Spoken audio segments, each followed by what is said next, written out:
Hello everyone! Welcome back, it's so good to see you. Now, let's talk about something we've all experienced, right?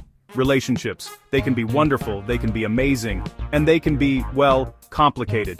Sometimes you see these little signs, these little warnings. We call them red flags. And today, we're diving into the alphabet of red flags, and believe me, the letter E is a big one. It's just packed with them. It stands for everybody, listen up. Or maybe, exit, stage left.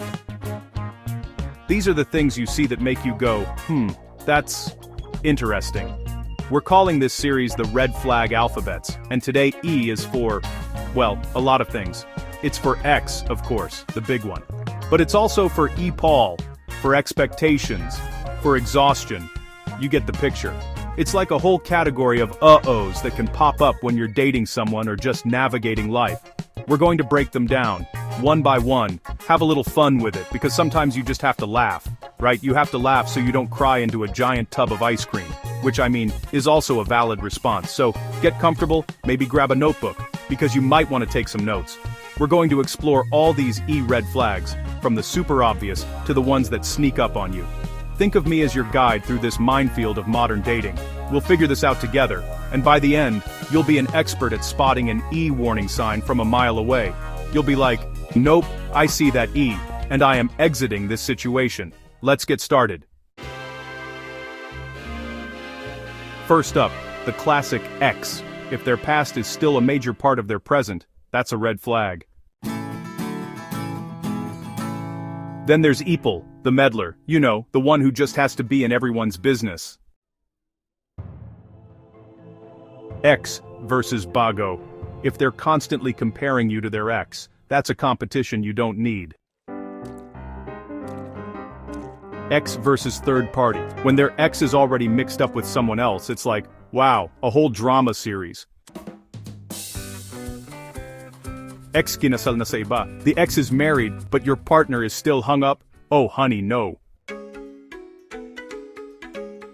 Ex nangalahati sa iba. The ex has a new partner, they've moved on.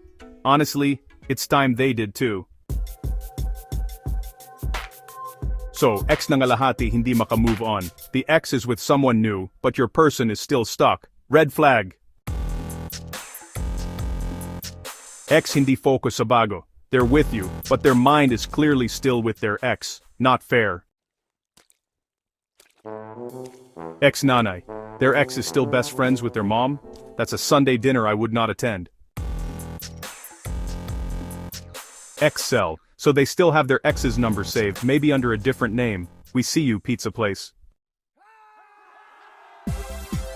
Ex ni nanay na may third party. Your mom's ex has drama. That's a whole other level of complicated.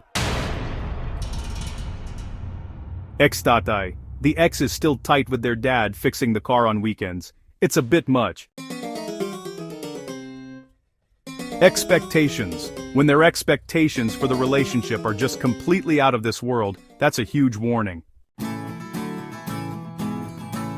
Ex with affair to third party. The ex had an affair, and now there's a whole web of deceit. Ex-wife. An ex-wife is still in the picture. This can be fine, or it can be a constant battle. Ex-husband. Same goes for the ex-husband. If those boundaries aren't crystal clear, watch out for trouble. N. Sometimes the biggest red flag is ignoring the fact that something just needs to end for your own good. Exasperation. If you find yourself constantly sighing and frustrated, your feelings are telling you something important is wrong. Ethics gust, pero hindi makamove on. They know it's wrong to be hung up, but well, they just can't stop. Envy. If they're constantly envious of others, or their ex's new life, that negativity can be really draining. Exhaustion. If being with them leaves you feeling completely and totally drained, that's a major red flag. Ewan. When you ask a serious question and all you get is, I don't know, that uncertainty is a problem. Whew. That was a lot of E's, wasn't it? From X to exhaustion to Ewan, these are all things that can make you take a step back and really look at a situation. Recognizing these red flags isn't about being judgmental or cynical. It's about being smart and, most importantly, being kind to yourself. You deserve relationships, whether it's with a partner, a friend, or family, that build you up, not ones that leave you feeling drained, confused, or like you're in second place. It's about protecting your peace. So, I want you to think about this. Pay attention to the signs. Your gut feeling, that little voice that says something's not right here, is usually onto something. Don't ignore it. Being aware of these things, like the ones we talked about today, gives you the power to make better choices for yourself. You have the power to decide what you will and will not accept in your life, and that is an incredible thing. You are in the driver's seat of your own happiness. Don't let anyone else take the wheel. Thank you so much for hanging out with me today. Remember to be kind to one another, and be kind to yourself first. You're all amazing. We'll be back with the next letter in our red flag alphabet soon. Until then, take care, and I'll see you next time. Bye-bye.